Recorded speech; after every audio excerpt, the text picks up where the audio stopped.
प्रारब्ध के सभी दर्शकों को मेरा नमस्कार। मेरा नाम है संदीप आर.के. सिंह और आज हमारे साथ श्री रंजय त्रिपाठी जी। रंजय सर, बहुत बहुत स्वागत आपका। नमस्कार, जय हिंद। नमस्कार। तो रंजय भाई, ऑपरेशन पहलगाम वगैरह पर सारी बात हुई। देश बाहरी शक्तियों से तो लड़ ही रहा है, पर जो एक अंदर की बात होती है 0.5 फ्रंट वॉर, उसे 0.5 के उसको 1 मान लीजिए। उसके बहुत सारे कंपोनेंट है। एक कंपोनेंट उसका नक्सलवाद रहा है, जिससे भारत बहुत बुरी तरह पीड़ित रहा सन 2014 तक। एक पूरा रेड कॉरिडोर कर्नाटका से लेकर तेलंगाना, छत्तीसगढ़, झारखंड वगैरह करते कराते इन्होंने सोनभद्र यूपी तक पहुंचा दिया था, जिसमें बिहार के भी हिस्से थे। तो नक्सलवाद का खूब, और फिर उस पर फिल्में बनी, बस्तर और प्रकाश झा का भी अपहरण, वो एक चक्रव्यूह, उस तरीके की एक वो बड़ी समस्या। तो उसमें अर्बन नक्सली भी इन्वॉल्व थे, जो दिल्ली वाले थे, जो एनजीओ इन लोग के हिसाब से काम करते रहते थे। तो बीते दिनों में एक न्यूज आई थी कि अमित शाह जी ने कहा कि हम 2026 तक नक्सलवाद का पूरी तरह सफाया कर देंगे।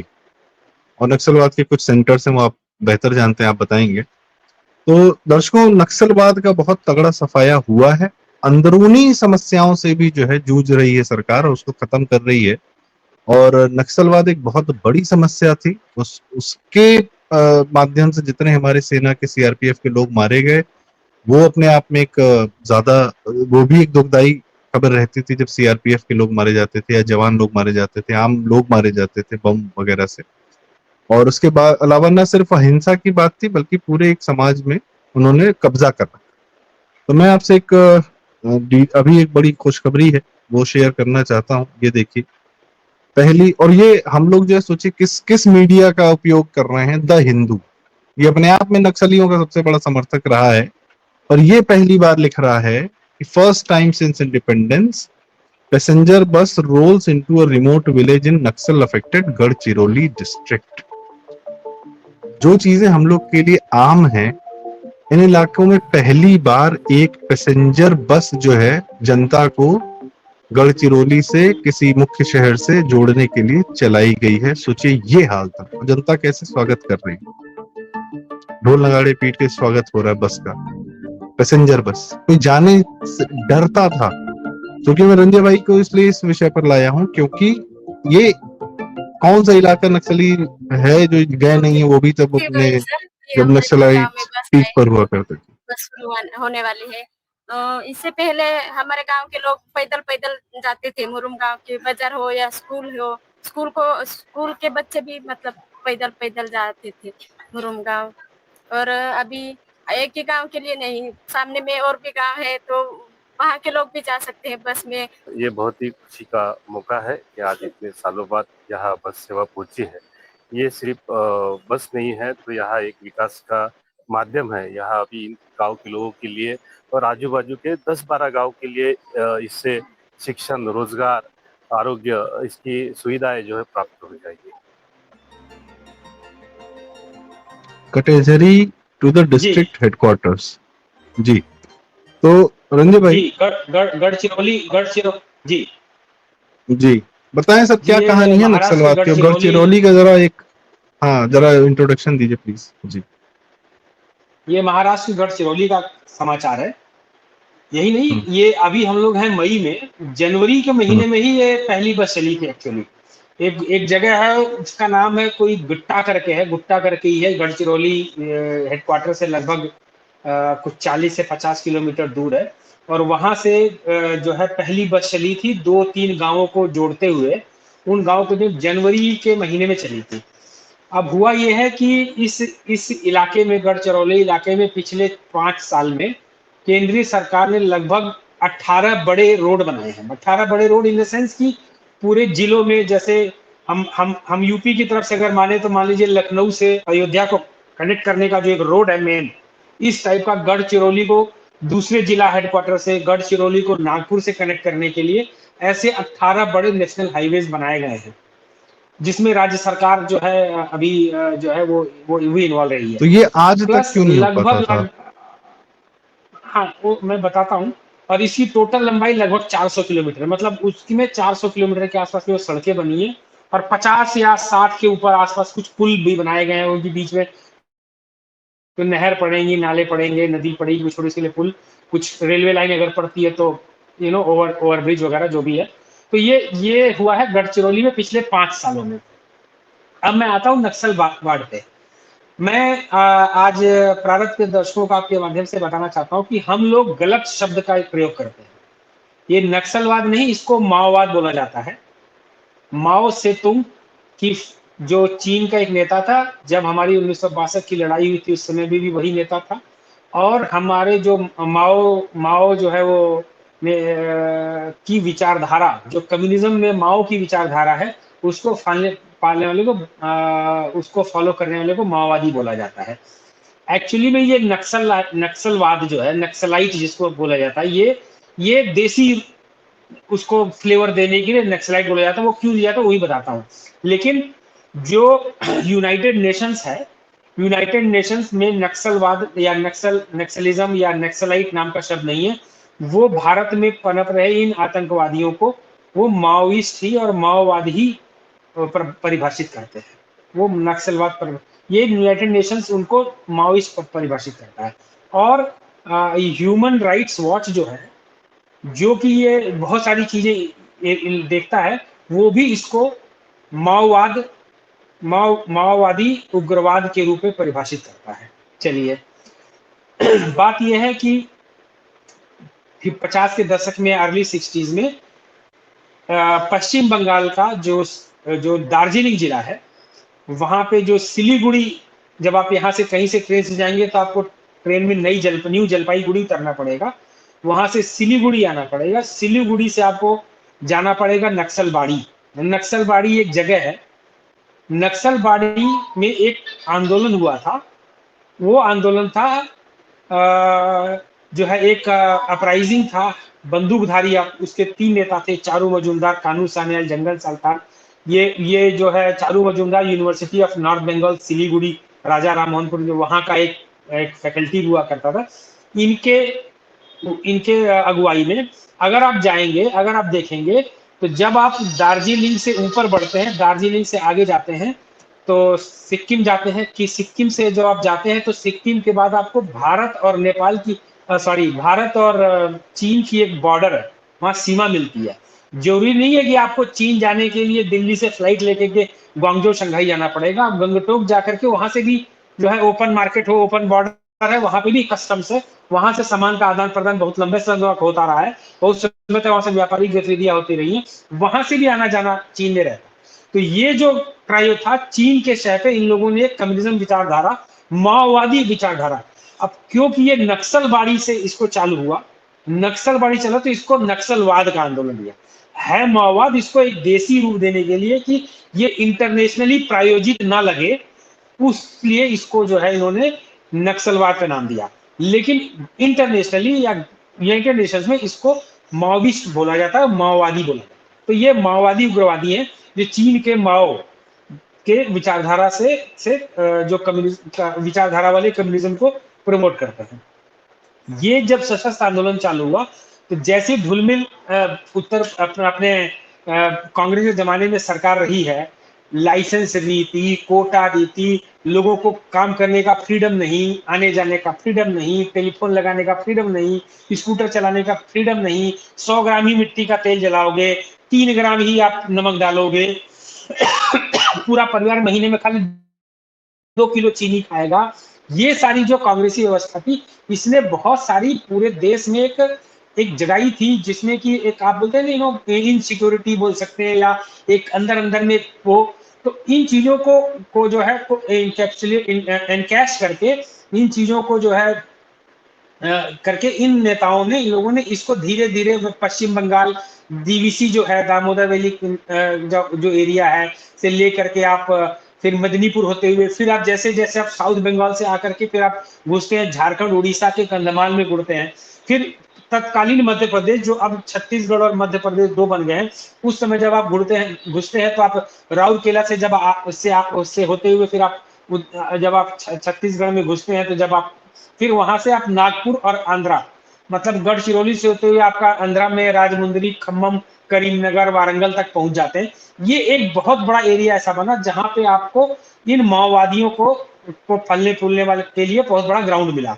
क्योंकि यहाँ पे जंगल एरिया था, इस जंगल एरिया में लोगों को आना जाना नहीं था, विकास कांग्रेस की सरकार करती नहीं थी, उन लोगों को देश में क्या हो रहा है, क्या हो रहा है, उन चीजों से कुछ उनको कोई फायदा नहीं मिलता था। तो उस असंतोष को इन्होंने खूब उबारा और लोगों को खूब भारत सरकार के विरोध में किया, क्योंकि माओवादी का या कम्युनिज्म का ये फिलॉसफी है कि का बहुत पुराना फिलॉसफी है कि divide country into pieces based on language, based on colour, based on thoughts, based on religion, हर चीज पे देश को अलग अलग टुकड़ों में बांटना, ये कम्युनिज्म माओवाद की फिलॉसफी रही है। यही भारत के जो माओवादी हैं, मोर और लेस वो अपने नाम के आगे कोई भी, चाहे वो लेनिनवादी लगा ले, चाहे वो मार्क्सवादी लगा ले, but they are all Maoist followers.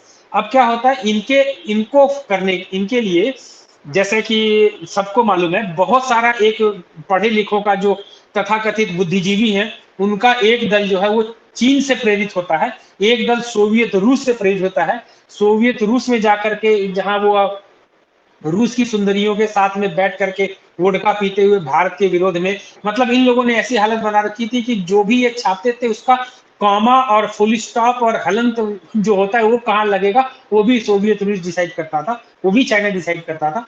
उन चीजें सारी व्यवस्थाओं को एक पढ़ा लिखा वर्ग हुआ, उस पढ़े लिखे वर्ग ने एक अपनी जो उनकी जो आर्म्स डिवीजन थी, उस आर्म्स को बीच में लगाया, और उधर जो जो जंगल में या खेतों में काम करने वाले जो गरीब और जी आदिवासी थे जी। उनको, तो ये तीन इन्होंने मिल करके एक ऐसा कॉरिडोर तैयार किया कि जिसमें सिर्फ अपराइजिंग, सिर्फ माने अपराइजिंग क्या बोलते हैं आप, सिर्फ असंतोष असंतोष असंतोष, और वो जी असंतोष इन्होंने इनकैश किया और भोले भाले लोगों को कई ऐसे तरीके से गुमराह किया और कई ऐसे तरीके से अपनी स्वार्थ सिद्धि करी, वो मैं आगे आपको बताऊंगा।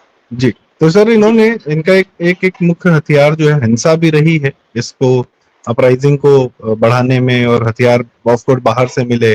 और आपने बताया सोवियत रशिया से प्रभावित थे, चीन से थे, फंडेड थे, आजकल तो अमेरिका से भी पैसा लेके, क्योंकि इनके जो मैक्सिमम जो एनजीओ वाले हैं, कोई एक डॉक्टर हिमांशु है पता नहीं, और इस तरीके से बहुत सारे, अपूर्वानंद प्रोफेसर, और इस तरीके से जितने इस टाइप के मेधा पाटेकर वगैरह, सब उसी जोन में। तो इनके एनजीओ में पैसा तो अमेरिका डालता था, ये भी एक बड़ी बात थी। तो सोरोस से भी ले लिया पैसा, करना यहाँ माओवादी है। तो लेकिन जब इन्होंने इतनी सारी समस्याएं बताई और फिर इन्होंने एक समाधान के रूप में अपनी सरकार भी दी, बंगाल में 35 साल रहे, तो क्या किया? क्या देखिए, समस्याओं का समाधान किया, या और ज्यादा समस्याएं पैदा कर दी जनता के लिए? देखिए विचारधारा अलग होती है, वैश्यापना अलग होता है। तो जी आप भारत के जो कम्युनिस्ट हैं उनको आप एक वैश्या में आप उनको बोल सकते हैं, उनको जो पैसा देगा उसके साथ जा करके अपना गलबहिया करके उसका जिम्मे सो जाएंगे।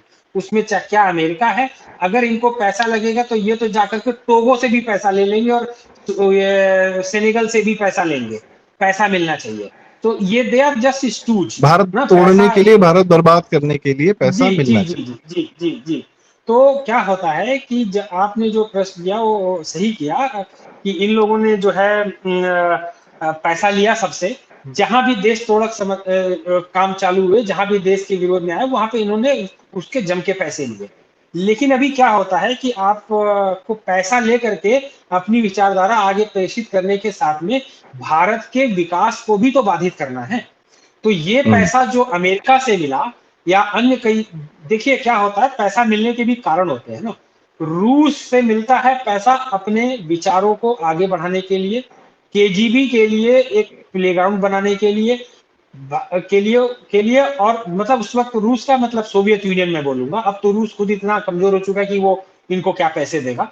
तो सोवियत यूनियन से इनको पैसे मिलते थे कि जो सोवियत यूनियन की जो विचारधारा है कोल्ड वॉर के समय में उनकी विचारधारा भारत में फैले, उनके जो जो रश जो जो कम्युनिस्ट जो विचारधारा वो फैले। तो वो एक था। चीन से इन्होंने पैसे लिए क्योंकि इनको माओवादी विचारधारा उनको चीन को फैलानी थी। अमेरिका से इन्होंने पैसे लिए या अन्य भी कई देशों से इन्होंने पैसे लिए, वो था भारत के विकास को बाधित करने के लिए। अब आप देखेंगे तो इतने सारे इन लोगों ने काम किए। विकास कैसे होता है, बच्चों को पढ़ाओगे अगर आप दूर सुदूर गांव में इलाके में कहीं पे आप बच्चों को पढ़ाओगे, वो बच्चे पढ़ेंगे, वहां से निकल करके वो जिले हेडक्वार्टर में आएंगे, जिले से निकल करके वो राज्य की राजधानी में जाएंगे, देश की राजधानी जाएंगे, विश्व में जाएंगे, नाम करेंगे और देश आगे बढ़ेगा। ऐसे में अगर आप विद्यालय को ही बम से फोड़ दो, विद्यालय उड़ा दो, सड़कों को उड़ा दो कि आना जाने की रास्ता ना मिले लोगों को, और उसके बाद उन लोगों को बोलो जी। ऐसे आपको अगर आप देखेंगे तो ऐसे इतने आपको खबर मिलेंगे कि आप देखेंगे कि इन्होंने स्कूल की बिल्डिंग में, गिरिडीह है ये झारखंड में, इन्होंने स्कूल की बिल्डिंग में आईईडी लगा करके इस बम लगा, ये गया का आप जो दिखा रहे हैं शायद गया का विद्यालय है। ये चुनाव 2020 के चुनाव के पहले जो है इस विद्यालय में, आमतौर पे आपको पता होगा कि जब चुनाव होते हैं तो जो सेनाएं होती हैं, जो जो जो जो अर्ध सैनिक बल होते हैं, सीआरपीएफ वगैरह की जो ड्यूटी लगती है, वो जाते हैं तो उनको एक जगह चाहिए होता है रहने के लिए। तो गया में इस विद्यालय में उनको ठहरने का इंतजाम किया गया था, तो उन्होंने इस विद्यालय को इसलिए उड़ा दिया क्योंकि वो बोलते हैं कि यहाँ पे अर्धसैनिक बल क्यों रुके थे आकर के, और फिर बच्चों को तो इस तरह से क्या क्या हुआ कि ये इन लोगों ने विद्यालयों को उड़ाया, बम लगा लगा करके इन्होंने बस्तर में, सुकमा, गढ़चिरौली, जगदलपुर, कंधमाल, कौन सा ऐसा जगह नहीं है, गया हो गया आपका, गिरिडीह हो गया, जसीडीह हो गया आपका, और आप जितने भी ये और जो एरिया इसमें इन्होंने बम लगा लगा करके इस एरिया में स्कूलों को उड़ाया। रास्ते जो जैसे क्या होता था कि जब मूवमेंट के लिए जब सड़क बनाई जाती थी, जैसे ही सड़क तैयार होती थी, उस सड़क पे बम लगाकर ये सड़कों को फोड़ दिया करते थे। तो एक तो ये था कि एजुकेशन में, क्योंकि देखिए क्या होता है आज की डेट में अगर आप देखेंगे तो जो एक लास्ट व्यक्ति है, दूर दराज में पीछे का व्यक्ति है, उसके पास उज्ज्वला पहुंच रही है, उसके पास घर पहुंच रहा है, उसके पास गैस पहुंच रही है, उसके पास सड़क पहुंची है, बिजली पहुंची, सब चीज पहुंची है। जब आप यही बाधित कर दोगे तो पूरे देश का ओवरऑल ग्रोथ बाधित हो जाएगा। तो यही इनका था कि आपने हर चीज को बाधित कीजिए। तो एक तरह से इन्होंने ग्रामीण इलाकों का, पिछड़े इलाकों का विकास बाधित किया। दूसरी तरफ ये लोग, इनके जो व्हाइट कॉलर थे, जो दिल्ली, मुंबई और कलकत्ता और बेंगलुरु में बैठे थे, इनको पैसे मिलते थे कि आप देश के लिए उन चीजों का आप विरोध करो जिससे देश की टेक्नोलॉजिकल डेवलपमेंट होता है। तो आपको टेक्नोलॉजी डेवलपमेंट के लिए R&D चाहिए, रिसर्च एंड डेवलपमेंट करना है, तो उसके लिए उद्योग लगाना है, बिजली चाहिए। तो इन्होंने जगह जगह हाइड्रो पावर प्रोजेक्ट का आपको याद होगा इन्होंने विरोध किया, टिहरी डैम का इन्होंने विरोध किया था, बहुत भयानक तरीके से इन्होंने किया था। कड़ाकुलम में इन्होंने पावर प्लांट का विरोध किया था। इन्होंने उड़ीसा में जो है पावर प्लांट का विरोध किया, अल्टीमेटली वो कंपनी यहाँ से छोड़ छाड़ के चली गई। इन्होंने आर्सेलर मित्तल के स्टील प्लांट का विरोध किया। इन्होंने हर उस उद्योग का, हर उस चीज का विरोध किया। स्टरलाइट का कॉपर का प्लांट बंद करा दिया था जी। इस तरह से आप देखेंगे तो इतने अनेकों उद्योगों को इन्होंने रोका, बंद कराया। सबसे जीता जाता उदाहरण आप देखेंगे कानपुर है। रंजय भाई, आप कानपुर की बात बिल्कुल बताइए। एक बात और कि कानपुर बहुत इंपॉर्टेंट है, सबसे इंपॉर्टेंट कानपुर है कि किस तरीके से बर्बाद किया, मैं जानना चाहूंगा। लेकिन ये इन्हीं इलाकों से आयरन ओर और जो ओर है, जो भारत की एक्चुअल संपदा है, जिसको भारत अपने, उन्हीं इलाकों से चीन के लिए यदि तस्करी करेगा कोई माफिया तो उससे इनको कोई तकलीफ नहीं, कोई तकलीफ। देखिए क्या होता है कि आप जिसकी दलाली कर रहे हैं जी, जिसकी दलाली कर रहे हैं उसका नमक तो अदा तो कर। आजकल देख रहे हैं ना, जो आज की प्रेजेंट कंडीशन में भी पाकिस्तान की भाषा और चीन के लिए हमारे यहाँ पे कुछ जहरीला वो है और सब लोग बोल ही रहे हैं। एनीवे, कानपुर पे आते हैं जी। कानपुर पे आप देखिए, कानपुर में जब आते हैं तो कानपुर जो है भारत का अर्ली 80s तक एक बहुत बड़ा गारमेंट का सेंटर रहा है, जहां पे न सिर्फ धागे भी बनते थे, उनकी वीविंग भी होती थी, उनसे कपड़े भी बनते थे। इसको बोला जाता था कि मैनचेस्टर ऑफ ईस्ट। मतलब अगर विश्व में कपड़े के लिए चाहे रेशम हो, जूट हो, ये सब चीज, कलकत्ता में, वेस्ट बंगाल में जूट होता था, लेकिन उनकी प्रोसेसिंग कानपुर में आके होती थी। रॉ मटेरियल वेस्ट बंगाल से आकर के कानपुर में प्रोसेसिंग होकर के जूट के सामान बनते थे। तो इन्होंने जो है, अब क्योंकि क्या होता है, एक चीज ये भी है कि जहां पे भी उद्योग लगते हैं उस उद्योग पे इन्होंने जो यूनियन जो किया, इंटक बोला जाता है कांग्रेस का और C2 बोला जाता है कम्युनिस्टों का। तो क्योंकि यहाँ पे बहुत ज्यादा यूनियनबाजी हुआ करती थी, नेतागिरी हुआ करती थी, यहाँ से कानपुर से हमेशा से जो सांसद होता था वो कम्युनिस्ट पार्टी का होता था। तो इस कानपुर में कम्युनिस्ट पार्टी को सांसद को हटाया जाए, वहां पे कांग्रेस का सांसद बने, उसके लिए इंदिरा गांधी ने जो है एक अपना तंत्र अलग फैलाया, तो वो भी राजनीति की थी, उनको कानपुर का संसद में अपना सांसद चाहिए था।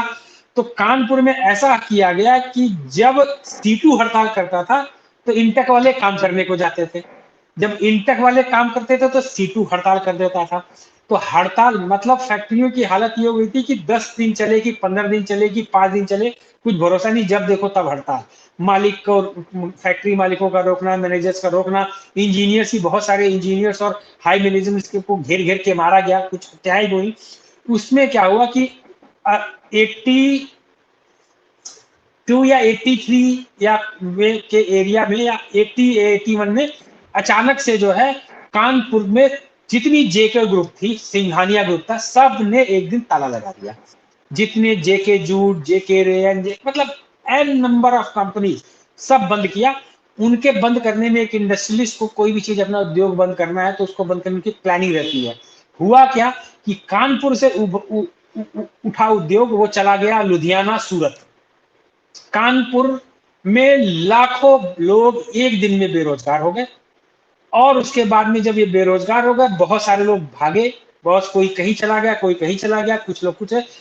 तो कम्युनिस्ट पार्टी का जो सेंटर था वो वहां से हटा और इंदिरा गांधी को, कांग्रेस को कानपुर का सांसद सीट मिल गया। तो एक शहर की बर्बादी इन दोनों ने मिल करके बड़ी अच्छे तरीके से लिखी। कानपुर कम्युनिस्ट का पूरा पार्टी की उद्योग सांसद बर्बाद। थी, कम्युनिस्ट पार्टी की सांसद थी सुहासिनी अली। इस सुहासिनी अली। सुहासिनी अली जो एक बहुत, आप लोगों ने चर्चित फिल्म सुनी होगी, उमराव जान, जिसके गजलें आपने सुने भी होंगे, उसके डायरेक्टर जो मुजफ्फर अली हैं, उनकी पहली बीवी, दूसरी बीवी, हाँ, कोई तो है बीवी का, कौन पहली याद है या नहीं, नाम तो दूसरी मुझे है? बीवी है। लड़का जो है शाद अली है, जो साथिया नाम की फिल्म बनाया था, मणिरत्नम का फिल्म एसोसिएट रहा, और बाद में साथिया नाम की फिल्म बनाई, बंटी बबली फिल्म बनाई।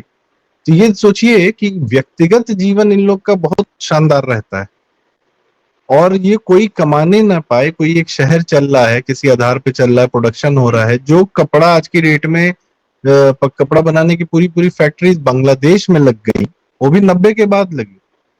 और आपकी क्या कहते हैं, वो दुनिया का गारमेंट हब हो गया, जो तमिलनाडु में गारमेंट हब हो गया, वो पहले कानपुर हुआ करता था। कानपुर भारत के टॉप 5 जीडीपी प्रोड्यूसिंग सिटीज में था, टॉप 5 मेट्रोज। जी। दिल्ली विल्ली भी इतना नहीं था जितना मुंबई, कोलकाता, चेन्नई तो था। Kanpur was one of in the top 5। Top 10 तो अब मैं बहुत आपको, सालों तक रहा। जी जी हाँ, मैं रंजय भाई। इन इन इन लोगों ने इसमें ऐसा नहीं कि इन्होंने ये सब करके के गरीबों की मदद की, या आदिवासियों की मदद की, या मजदूरों की मदद की। मैं इनके शोषण का एक मोडस ऑपरेंडी और एक एक्सपीरियंस आपको मैं बता देता हूँ। बहुत पहले की बात है, 90s में, लेट 90s में, 95 96 वाले, 7 8 वाले पीरियड में हम बहुत ज्यादा जो है काम किया करते थे और इंडस्ट्रियल इंस्ट्रूमेंटेशन पे काम करते थे। तो मध्य प्रदेश, छत्तीसगढ़ और ये सब जगह आना जाना रहता था। रिमोट के जो सीमेंट इंडस्ट्रीज होते हैं, आप चाहे चंद्रपुर, गढ़चांदूर चले जाएंगे महाराष्ट्र के, बल्लार शाह चले जाएंगे महाराष्ट्र के, इन सब जगहों पे कुछ बड़ी paper industries, cement industries UltraTech की हुआ करती थी, एलएनटी की। छत्तीसगढ़ चले, उस समय मध्य प्रदेश हुआ करता था, रायपुर में आपका एलएनटी सीमेंट जो है, अब अभी आजकल अल्ट्राटेक हो गया, इनकी फैक्ट्रीज हुआ करती थी। स्टील के बहुत सारे कंपनीज हुआ करती थी, थर्मल पावर स्टेशन आ रहे थे, कोल माइंस हुआ करती थी। इन एरिया में जाके काम किया करते थे। अब क्या होता था कि जैसे उदाहरण के तौर पे मान लीजिए कि कोई एक बड़ी इंडस्ट्री है, चाहे वो थर्मल पावर कॉर्पोरेशन है, वहां पे काम करने के लिए, अलग अलग काम करने के लिए मैन पावर चाहिए होती थी। तो वो क्या करते थे, वो टेंडर निकालते थे कि हमको मैन पावर सप्लायर चाहिए, ठेकेदार चाहिए, जो ठेका देगा, और ठेका लेने के बाद में ये सारे काम कराएगा, और इस रेट पे हम उसको पर व्यक्ति, प्रति व्यक्ति पे कर देंगे। तो कुछ उस समय पे जो मजदूरी हुआ करती थी, मुझे ठीक से याद नहीं है, बट आई थिंक 70 रुपए या कुछ हुआ करती थी पर दिन, प्रतिदिन की मजदूरी, 65 या 70 रुपए। तो वो उसके हिसाब से जो है वो पावर स्टेशन इस ठेकेदार की कंपनी को पेमेंट कर दिया करता था। और ये जो ठेका जो उठाते थे मजदूर सप्लाई करने का, ये सारे कम्युनिस्ट पार्टी के गैंग उठाती थी। जहां पे मैंने खुद देखा हुआ है कि जिस एरिया में यहाँ पे काम होता था, वहां पे 2 तख्त लगा करके, एक ऊपर कवर लगा करके, उसके चारों कोने पे हंसिया हथौड़े वाला लाल झंडा लगा करके, कम्युनिस्ट पार्टी का बैनर लगा करके दिन भर वहां पड़े रहते थे। और दिन भर उनका वहां पे वही चाय, सिगरेट, जुआ और मतलब ऑल दोस थिंग्स चलता रहता था। मजदूर अपना काम कर रहे हैं और फिर चले जाते। जब इनको पेमेंट मिलती थी तो उसमें से ये लोग कितना पे करते थे? 25 रुपए। मेरी मजदूरों से ही बात होती, दे यूज्ड टू पे 25 रुपीज। 25 रुपए करते थे और दिन में उनको खाने के लिए थोड़ा सा झाल मुड़ी या मुरमुरे और 2 कप चाय ये उनको दिया। तो झाल मुड़ी और मुरमुरे उस समय मान के चलिए कि इतना बड़ा झाल मुड़ी मुरमुरा हुआ और 2 चाय हुआ। वो टाइम पे मुझे याद है 3 रुपए की हम लोग चाय पिया करते थे इन एरिया में। मतलब मुझे याद है कि हम लोग 10 रुपए में पोहा, जलेबी और चाय का ब्रेकफास्ट कर लिया करते थे। तो एक व्यक्ति पे उसको वो 10 रुपए का वो खिलाते थे, 25 रुपए देते थे। 70 में से बाकी जो बचे हुए 45 रुपए हैं, मतलब 65 रुपए हैं, सॉरी 35 अगर खर्चा किया तो 35 जो बचा वो 35 रुपए ये पूरे अपने जेब में डाल लिया करते थे। जबकि जो काम ऑफिशियल करे रेट हुआ करता मजदूर था, और पैसा कमाए ये हाँ यूनियन। हाँ, और जितने भी इंडस्ट्रीज लगती थी सब इंडस्ट्री से इनका लेवी ही बना हुआ होता था कि आप हम पैसे देंगे तभी हम जो है आपको यहाँ पे काम करने देंगे। अगर आप हमको इतने पैसे शेयर नहीं देंगे तो हम हड़ताल कराएंगे। आप जब काम कर रहे होंगे तो आप सड़क बना रहे हैं, हम आपका सड़क उधड़वा देंगे। आपका जो वर्किंग मशीनरी होगी उसमें हम आग लगवा देंगे। इस टाइप की ये धमकियां दे करके ये तो वही हो इनको गया रंजय भाई। बाकायदा इवन जो पीएसयू जो कंपनियां हुआ करती थी वो एक से अलग से बजट रखा करती थी कि इन उग्रवादियों को, इन माओवादी उग्रवादियों को इतना लेवी देना ही पड़ेगा तभी हम वहां पे काम कर पाएंगे। ये तो वो वाला डायलॉग हो गया, गब्बर के ताप से तुमको सिर्फ एक आदमी बचा सकता है, गब्बर। हाँ, कि ये हमको देखिए क्या होता है, ये देखिए क्या ये है ना कि बकासुर है सब, ये सब कि डेली सर डेली पहुंचाते रहो। हाँ। ये भारत का सबसे बड़ा संगठित माफिया है कम्युनिज्म। भारत का सबसे बड़ा संगठित माफिया है। इनकी जो देखिए क्या होता है कि आप अगर मुंबई का माफिया अगर आप लेंगे तो मुंबई के माफिया को आपको बस्तर के गांव से कोई मतलब नहीं है। He is very much interested in smuggling and putting money in Bollywood and earning money. लेकिन ये जो कम्युनिज्म का माफिया है, they have interest in everything. ये आप जब एजुकेशनल इंस्टीट्यूट में जाएंगे तो इनके बौद्धिक विचारक लेखक जो होते हैं वो लिखते हैं, इनको बौद्धिक रूप से सपोर्ट करते हैं और उनकी लेखनी की बेसिस पे तमाम गाने और तमाम पिक्चर बनती हैं बॉलीवुड में। वो फाइनेंस होती हैं उस मुंबई के लोकल माफिया से। मुंबई का लोकल माफिया भी इनसे अर्न करता है। They are bigger mafia than Dawood Ibrahim and जो हाजी मस्तान हुआ करते हैं, उनसे बड़े माफिया और क्रिमिनल्स ये भारत के कम्युनिस्ट हैं। क्योंकि ये न सिर्फ वैचारिक क्राइम करते हैं बल्कि इनके हाथ पे भारत में लाखों करोड़ों का खून है। पश्चिम बंगाल में जब इनका राज था तो इन लोगों ने पश्चिम बंगाल में हरमद बाहिनी नाम की एक अपनी सेना बनाई थी जो कि पुलिस की ड्रेस पहन करके सीआरपीएफ का ड्रेस पहन लेती थी, बीएसएफ का ड्रेस पहन लेती थी और जाती थी और गांव में मार दिया करती थी। लोगों के लाश गायब हो जाते थे, पता नहीं लगते थे। उसी के बेसिस पे तो पिनरई विजयन जो केरल का मुख्यमंत्री है उसने 4-5 साल पहले इंटरनेट पे डालेंगे तो मिल जाएगा कि what is this democracy, we do not have freedom to kill people, है ना। उसने ऐसा करके बोला था। प्लस साथ में ये भी बोला था कि हम लोगों को मार करके नमक में उनके लाश को गला नहीं सकते, ऐसी कौन सी बंगाल से डेमोक्रेसी। सीखना चाहिए, ये बंगाल से सीखना चाहिए उसने बोला था। तो हरमद बाहिनी ने जो काम किए हैं, जितने लोगों को मारा है, जो मारी झापी का बार बार संधि जी बोलते हैं कि पश्चिम बंगाल ने मारा था। लोग बोलते हैं पुलिस, लेकिन आई एम श्योर कि वो कोई पुलिस वाला जो इतना नहीं होगा कि वो जा करके वहां पे 60,000 लोगों को मार दे। कुछ लोग सुंदरबंस के और ये बंगाल से भागे हुए हिंदू थे। ये बांग्लादेश जो तक उस समय का जो अभी ईस्ट बंगाल या ईस्ट पाकिस्तान था, वहां से भागे हुए हिंदू जो वेस्ट बंगाल में आके रह रहे थे, तो उनको भी इन्होंने मारा। तो they are bloody murderous, they are killers, they are वो आपके देश के जो प्रगति है उसके बाधक हैं। इनकी मानसिकता है दलाली, और इनकी दलाली तो चलो ठीक है उनका पैसा लेके, लेकिन इनकी ये एक वैश्या है। ये चीन पैसा देगा, ये चीन के साथ सो जाएंगे। ये ग्वाटेमाला पैसा देगा, ग्वाटेमाला के साथ सो जाएंगे। ये अपने आप को क्यूबा के साथ भी सो जाते हैं। ये अमेरिका पैसा देगा, अमेरिका के साथ भी सो जाएंगे। ये पाकिस्तान के साथ। और ह्यूमन ट्रैफिकिंग में भी, ये आप तो मेटाफर दे रहे हैं, ये ह्यूमन ट्रैफिकिंग में भी इन्वॉल्व रहते हैं। तो रंजय भाई मुझे लगता है कि आज ये एक ऐसे विषय है, ये एक ऐसा विषय जो मुझे लगता है कि बहुत लंबी चर्चा मांगता है, बहुत ही लंबी चर्चा, कम से कम 1 घंटे की बातचीत में भी शायद समेटना मुश्किल हो। तो मैं एक दिन आपके साथ जो है प्रयास करूंगा दर्शकों कि हम और रंजय भाई ना डिटेल में इस पर चर्चा करें, 1-1.5 घंटे की बात करें, ठीक है, और एक लंबा पॉडकास्ट हम आपसे करेंगे। तो आज के लिए ये, पर आज की जो इंफॉर्मेशन थी, जो सबसे बड़ी या सुंदर घटना एक हुई है कि गढ़चिरौली के इन इलाकों में बसें चलने लगी हैं, विकास पहुंचने लगा है, लोगों का जीवन थोड़ा सामान्य होने लगा है। तो अब और ये अर्बन नक्सलों की जो कमर तोड़ी गई है एफसीआरए और एनजीओ के जो पैसे बंद करके, और अर्बन नक्सलों के अर्बन माओवादी सब, और यही अर्बन माओवादियों को चीन के हाथों भारत की संपदा बेचने में कोई हंस नहीं लगता है। तो वही इसीलिए communist party of India, communist party of China से कांग्रेस भी जो है एमओयू करके आ गई। उसका आज तक अता पता नहीं कि क्या किया उसने एमओयू। और कम्युनिस्ट कांग्रेसियों के आजकल एकदम गोदी में बैठे हुए कम्युनिस्ट, और इस्लाम से तो भाई साहब एकदम मतलब गलबैया वाला है कि वो एक पोजीशन होती है, मैं नाम नहीं लेना चाहता, तो वो एक दूसरे का जो है उस तरीके से पीठ खुजाना बहुत दूरी बात है, आलिंगनबद्ध रहते हैं ये लोग, इस्लाम और कम्युनिस्ट, और निशाना एक ही है, भारत। पर खैर, मोदी जी के 11 साल में किए भी बहुत बड़ा कार्य हुआ कि नक्सलवाद को, और अमित शाह जी और राजनाथ सिंह जी के पहले कार्यकाल में होम मिनिस्टर रहते हुए, लोग बोलते बहुत है कड़ी निंदा ये वो, भाई साहब काम बहुत किया था, सफाई कर दी नक्सलवाद की भारत से ये। और न सिर्फ तंत्र तोड़ा, पूरा आर्थिक तंत्र भी तोड़ा। तो बहुत बड़ा कार्य किया है, और इसकी हमें, जितना बड़ा कार्य मुझे लगता है ऑपरेशन सिंदूर है, उसका एक इक्विवेलेंस तो ये भी है जो कि नक्सलवाद को इसने सधे तरीके से खत्म किया गया।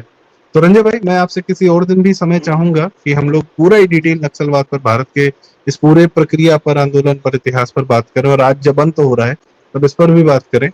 तो स्लाइड शोज वगैरह में हम लोग और भी रखेंगे और ज्यादा डेटा उठाएंगे। आपका कोई क्लोजिंग कमेंट हो बताएं, फिर आज की चर्चा का हम समाप्त करते हैं।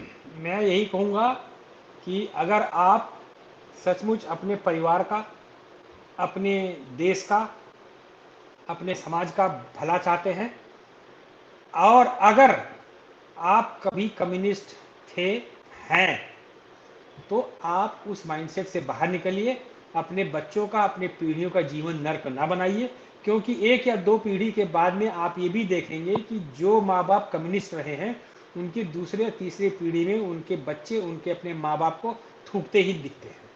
ये आप एक्सपीरियंस कर लीजिएगा, क्योंकि उन्होंने अपनी जिंदगी तो नरक बनाई, इनको भी मनुष्यत के अंबार में डाल करके इनका भी जीवन नरक बनाया है। तो ये चीज़ों को, इस चीज़ से थोड़ा अलग हटिए, बस इतना मेरा। जी, बहुत बहुत धन्यवाद दर्शकों, आज आपने हमें सुना, और इस विषय पर आपकी क्या राय है आप कमेंट्स में हमें जरूर बताएं, और अपनी भी कुछ जानकारी हमसे साझा करें ताकि हम उसको भी चर्चाओं में शामिल कर सकें। वीडियो लाइक करें, शेयर करें, बहुत बड़ा काम हुआ है, हमारा माओवाद का सफाया हुआ है भारत से। और रंजय भाई के साथ हम इस विषय पर बिल्कुल आते रहेंगे, क्योंकि इनको इस कम्युनिस्टों के इतिहास की और वर्तमान की बहुत गहन पकड़ रही है, इनका पैशन। काम तो अपना करते ही टेक्निकल, लेकिन कम्युनिस्टों पर नजर रखना पैशन है। जी नहीं, लोग बोलते हैं ना, Germany return, France return, America return, वो तो हम हैं ही, प्लस साथ में नक्सलबाड़ी, गढ़चिरौली और अबूझमाड़ रिटर्न भी हैं। जी, सही है। तो दर्शकों, बहुत बहुत धन्यवाद, आपने हमें सुना। कृपया वीडियो लाइक करें, शेयर करें, चैनल जरूर सब्सक्राइब करें। प्रारब्ध, बहुत बहुत धन्यवाद। नमस्कार रंजय भाई, थैंक यू।